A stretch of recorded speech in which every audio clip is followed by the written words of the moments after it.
Manila. Saan po dito sa Maynila? Sa Pasig lang, Pasig. Maynila o Manila? Manila, Manila. Sa Pasig, ilang taon na po kayo? 60 na, sakto. Sakto, may naghanap kanina sana, no? Yun si ma'am, no? Yung gusto niya may pension na. May pension ka na? May pension ka na, sir? Meron na. Wala pa ako pension eh. I-apply mo na kagad para sayang kasi discount sa senior, di ba? Pero meron na akong card, kinuha. May card. Tapos hindi mo na ho yun i-apply? Na-apply mo na yun? Hindi pa, kaya mo na yan muna. Daming proseso, no?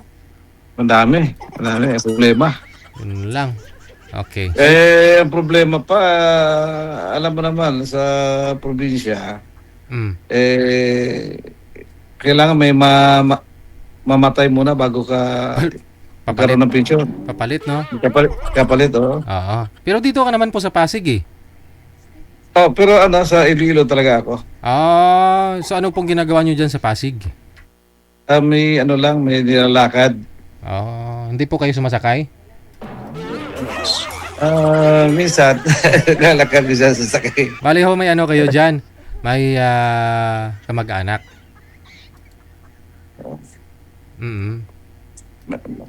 Yung kamag-anak dito kasi ako sa tawag ito, malapit sa Shaw Boulevard sa Sangrila.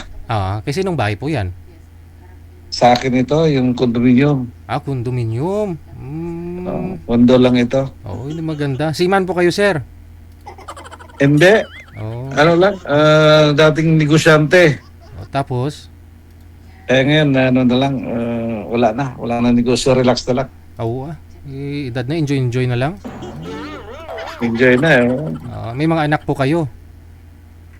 Meron pero wala na dito, nasa Australia na. Ilan po anak niyo lahat? 2 lang. Tapos yung misis mo, yung nanay nila? Wala na. Namatay na, no? Ilang years na po kayong biyudo? Mga 20 years na. May balay man ka mo sa Iloilo? Mayara man. Sino po nakatira doon? Wala nakatira doon. Parintahan mo eh. Wala na. Sayang din yung kasi pag umuwi ako doon madalas ako rin.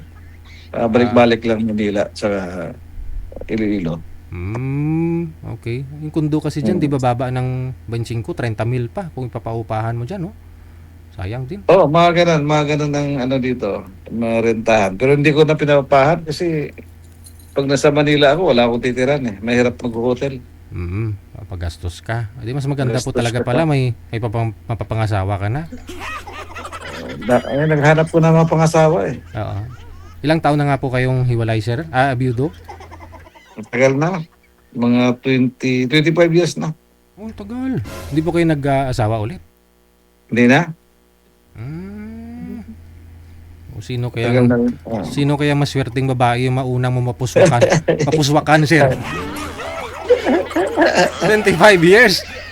Imagine. Ano pong naisip ninyo at inintay mo muna magkaedad ka ng 60 bago ka maghanap? Hindi naman, hanap lang ng kaibigan. Siyempre, kailangan pag nagkasundo, di ba? Buruyot. Ganun na naman yan. So ano pong hanap mo? Edad din, mas bata pa gusto mo o? Mas bata sa akin, siyempre. Mga ilang taon gusto niyo po? Bahala na kung ilang taon. Basta importante bata sa akin. 50 pa baba? 50, 40, ganun? 40, 50, ganyan. Sige. Ngayon po, anong pinagkakabalahan ninyo? Gala-gala na lang? Pasal-pasal na lang. Nakaipon naman ng konti. Paano na lang. Yung mga anak nyo, 2 anak nyo, dun lahat sa Australia? Sa abroad. Di po kayo pumapasyal dun, magtutur-tour? Mga ngayon, nakakatamad na rin. Sige. Hanapan ka po namin. Marami na pong nag-mine sa'yo sa comment. Abangan mo na lang kung tatawag ako ulit. Ibig sabihin may makakasama na po ako, ha? Sige po. Sige. Thank you. Mga madam, 60 years old pero ang gusto, nakakalungkot, no? 40 to 50 years old ang gusto. No? Gusto siyempre mas bata-bata. may kunting ipon naman daw ho, no? So gala-gala na lang pag may time. No? Imagine 25 years na walang naging asawa, no? O sino ho kaya ang maswerteng babaeng unang mapuswakan? No? Mapuswakan ng 25 years nang wala. PM lang po kayo dyan sa hotline natin. Nasa Viber po siya. PM po kayo dyan sa Viber natin. Kung gusto po ninyo makausap si Sir JC. Pangalan niya ho JC.